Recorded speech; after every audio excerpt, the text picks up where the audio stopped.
The introduction to the 1993 reprint of Bedford Forrest and His Critter Company, originally published in 1931. This is a young man's book. To have anything more to say about a book you did 50-odd years ago brings you hard up against the matter of time.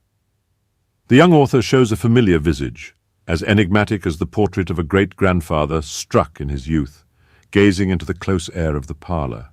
You know you are kin, but that youth belongs to the ancestors. Therefore, to redo or revise in any real sense would mean to make another book. 50 years can change more than the use and control of language. The world may go on for 1,000 years, and outwardly at least be always the same.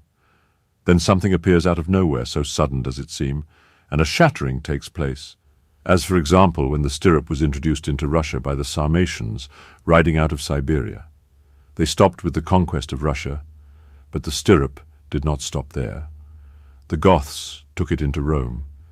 It ended the stalemate between the mounted archers of Parthia and the Roman legion. It had its long history in Europe. It came to an end as an instrument of military power about 100 years ago in Alabama. Everywhere east of the Mississippi, the Confederacy lay in ruins. The great Lee had surrendered, and the Army of Tennessee, constant in defeat, workmanlike always, was stopped forever at Goldsboro.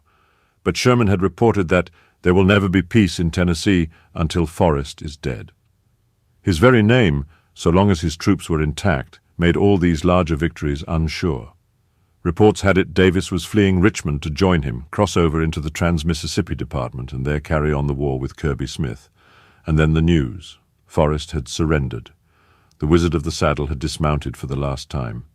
He had been whipped in his last fight, the one general who had always won, and whose victories were always thrown away by others in higher places. The war was now indeed over. The Republic of the Founding Fathers was no more. A certain ideology used by a sectional group of new men and interests had usurped the name Union to undo the political union. The numerical majority, as Calhoun called it, had triumphed over the federal system, and since numbers never rule, indeed cannot, but are always manipulated by some active minority, such rule is never representative of the whole except in rare moments of pressure or emergency. History has borne Calhoun out. It has also made his predictions seem too local and domestic. Wise as he was, it was not to be expected of anybody in the 1840s and 50s to foresee so quick an end to Britain's hegemony of the world. The tragic consequences of change, and so Calhoun viewed them, would therefore involve only the internal health of the Union and not foreign entanglements. For the United States to be strong enough to intervene in the quarrels of Europe and emerge the dominant power in the West would have seemed fantasy to those politicians who saw Senator Mason rise in the Senate to deliver the dying Calhoun's last words. And yet 10 years later a war was fought and won, the ultimate consequences of which would be just this. So in a very literal sense, the Civil War was the First World War. It not only created a powerful nation of organized resources and potential military might, but the greater world wars took their pattern from the American one, even to the trench system Lee set up at Petersburg. These wars were internecine, all of them, but it was not in this that we find the crucial resemblances. In view of a common Christian culture, wars within Europe would of necessity be internecine, but at least at one time they were truces of God. What this country brought to Europe was unconditional surrender. The actual phrase was used by Roosevelt in the Second World War, but it was not his phrase. Grant had delivered it to the Confederate command at Fort Donelson in February 1862. Its implication is total surrender or total destruction or slavery or whatever. A strange alternative to be delivered by one Christian state to another, and yet it had precedent in Sherman's harrying the lands of Mississippi and Georgia whenever Forrest was out of the way. The result of these wars has been the self-exhaustion of Europe, the loss of prestige before the world, and another possible shift in power from west to east. We seem to accept this with a fatalism strangely foreign to us. The Battle of Lepanto was fought and won by a Christian prince. Since that time, Christendom, if we can still call it such, has been free of danger. But there is a strange resemblance between that time and this. The Christian princes were divided among themselves as in our world wars. They were threatened by their own invention, the firearm, which the Turk added to the first use of the disciplined regiment. We have only to remember Spengler's warning as to the folly of teaching the techniques by which the West had overwhelmed the world, and wonder. Will the time come when we will pray for another Lepanto? There is no Christian prince today strong enough to take a stand. This country is presumably strong enough at least to risk a defense, but to stand always on the defensive is to prepare for defeat. It was Davis's great failure of policy to which he committed the Confederacy. So the great change in the world this time is not technological, although there are plenty of new tools. It is obviously spiritual. Yeats's trembling veil is at last rent. The 19th century abandoned God officially, and the faith of Christian communicants was absorbed into the powerful Western will. And this will set out openly at last to know and control not only nature but the universe. In the late stages of any society, there is always the aging form and the formlessness of the new pistis. But this is no new faith. It is a perversion of faith, the final and open acceptance of Machiavelli's science of politics, the politics whose end is absolute power, whose technique is reason without any theological restraint. This prince will do anything, assume any role to bring about his ends. Certainly, Stanton, Lincoln's Secretary of War, was the most ruthless and greedy of all the Machiavellians. There is strong circumstantial evidence that he had to do with Lincoln's assassination, when the Northern president set in motion a peace which would bring the country back to a status quo.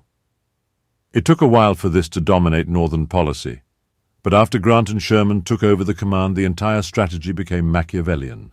Any means justified the end.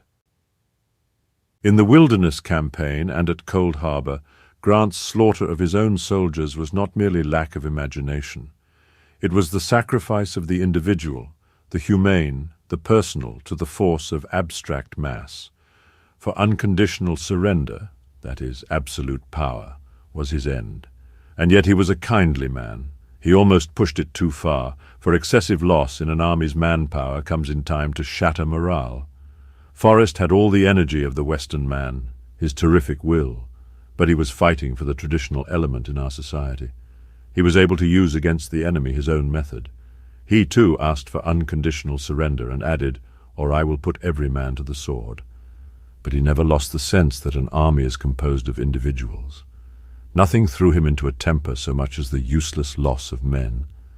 It was his care of man and beast, the thorough inspections of harness and shoes and the possibilities of entry and exit, that turned his fighting force into the most efficient body of horsemen in the South.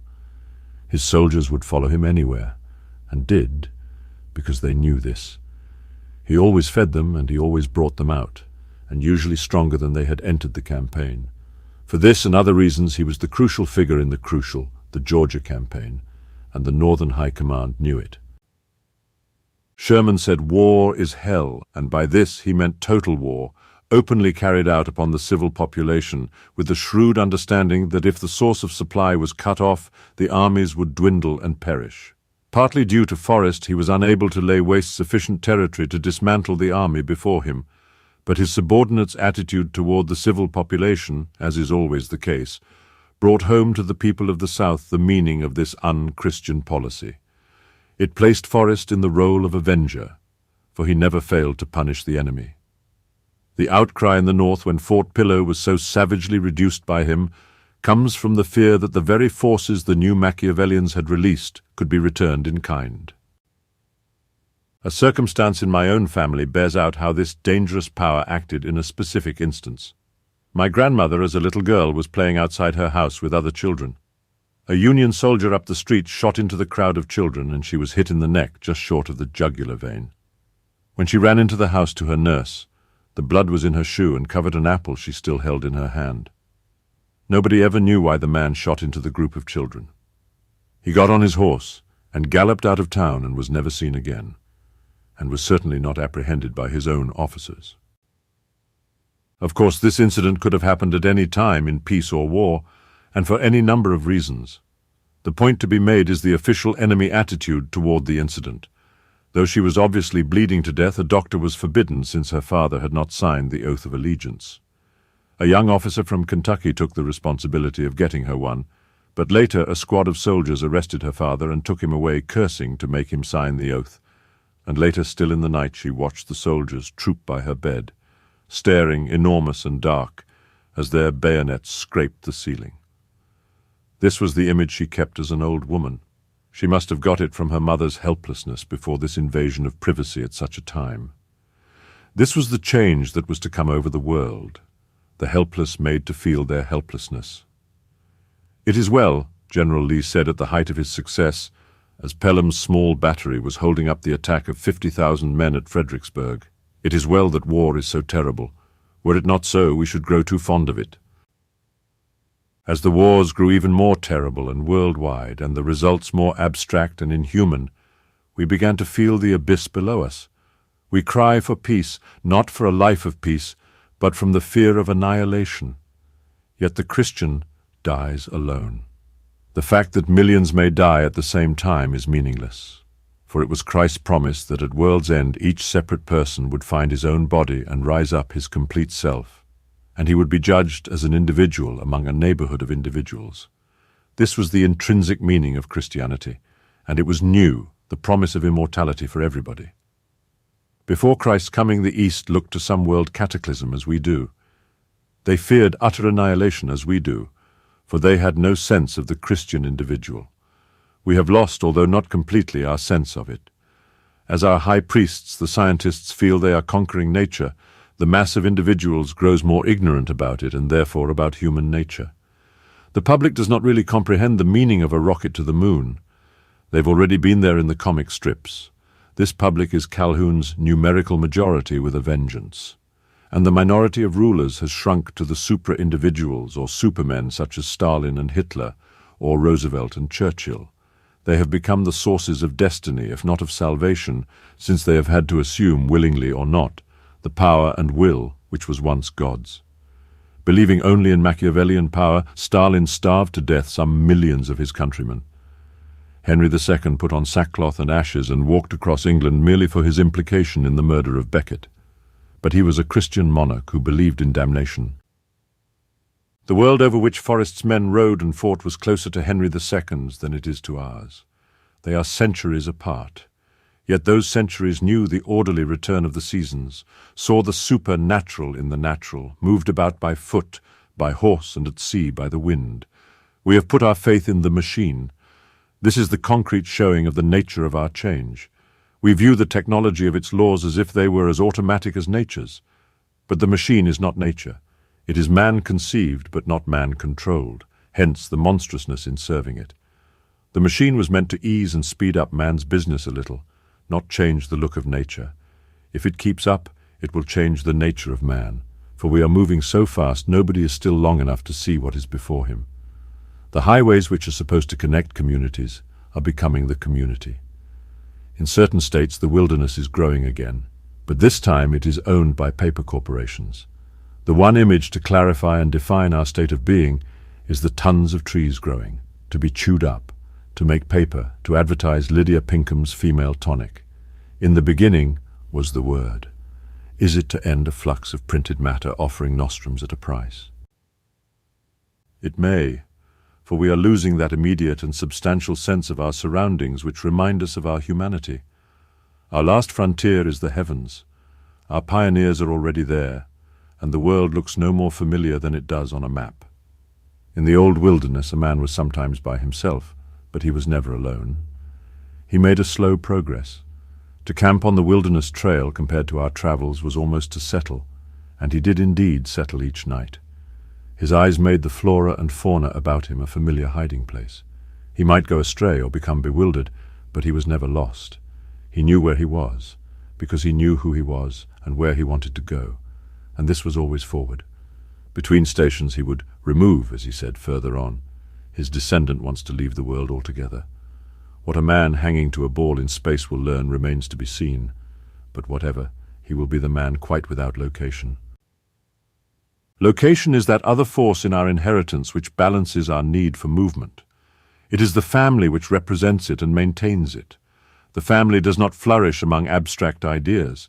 It is substantial, concrete, sensible.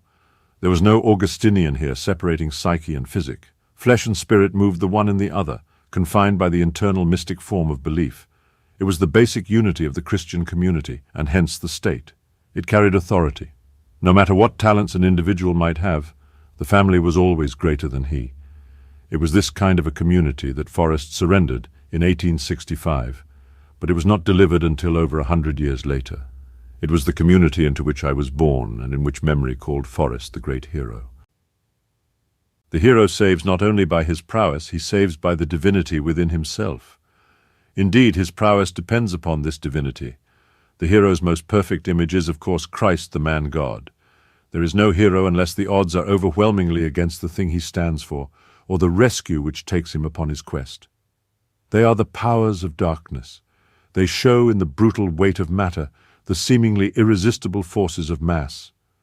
Since fear and desire make all of us tremble, the first quest of the hero is triumph over himself, and afterwards he follows the quest, a selfless and devoted individual on the way of becoming an archetype. Indeed, because he is devoted, he is fearless. We do not know all the circumstance of Forrest's triumph over himself. We know it only in his actions, and because of one statement. He bought a one-way ticket to the war. That is, he had committed himself without reservation of goods or person. This is of the very quality of heroism, because it is a triumph over death. It is also the secret of his triumph over great odds. Never thinking of himself, he is free to think of the enemy, and so he finds the weakness which will topple all the weight and mass. There was never a greater half-truth than the statement that God is on the side of the biggest battalions. Moscow and Napoleon's retreat stand for refutation of this. But in the end, the hero always fails. He either dies as Roland dies, or the cause for which he fought is lost, or he wins the fight, and the calculators who take over gamble it away, as with Forrest. Never in the world are the powers of darkness finally overcome, for they inhabit matter, nor without the conflict of the cooperating opposites of light and dark, good and bad, would life as we know it be. What the hero gives us is the image of his devotion and selflessness, and the knowledge that he can save us from the powers of darkness, at times. Forrest had shown himself to be the hero who could save absolutely, or so the young man thought who wrote this book. Andrew Nelson Lytle, 1993.